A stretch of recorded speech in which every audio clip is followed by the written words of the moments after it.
پاکستان تحریک انصاف کے بانی رہنما اور سابق وزیر اعظم عمران خان کی تشویشناک صحت کی صورتحال پر پی ٹی آئی سے تعلق رکھنے والے وکلاء سڑکوں پر نکل آئے۔ وکلاء برادری کی جانب سے لاہور ہائی کورٹ کے باہر احتجاجی مظاہرہ کیا گیا۔ احتجاجی مظاہرے میں وکلاء کی بڑی تعداد نے شرکت کی، جبکہ اس میں خواتین وکلاء بھی شامل تھیں۔ وکلاء مظاہرین کی جانب سے نعرے بازی کا سلسلہ بھی وقفے سے جاری رہا۔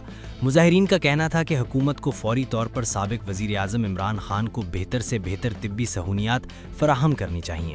ہم یہاں پہ احتجاج کرنے آئے ہیں خان صاحب کی رحیمانہ جو ان کے ساتھ سلوک کیا گیا ہے، ان کو ایک طبی دہشت گردی کا نام دیا گیا ہے کہ ان کو جب وہ ایک ایکس پرائم منسٹر امت مسلمہ کا یہ لیڈر ہے اور آپ میں اتنی شرم و حیا نہیں ہے کہ آپ ان کا چیک اپ بھی کروا دیں۔ وہ نومبر سے تکلیف کا اظہار کر رہے ہیں۔ ظالموں کی حکومت ہے کہ اس بیچارے کی امت مسلمہ کا لیڈر ہے، اس بیچارے کی ایک آنکھ 85% انہوں نے ضائع کر دی ہے۔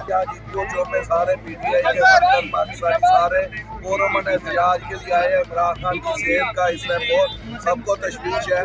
حکومت پہ ہمارا مطالبہ ہے کہ فور اس کو جو اس ہاسپٹل میں اس کی فیملی کے وہاں اس کا علاج کروایا جائے۔ جو لیڈر ہے اس کے ساتھ جو یہ سلوک کر رہے ہیں اس کو اس کی جو آنکھ کی بینائی ہے وہ ضائع ہو گئی ہے، اور اس کے باوجود بھی یہ لوگ طبی سہولیات اس کو فراہم نہیں کر رہے۔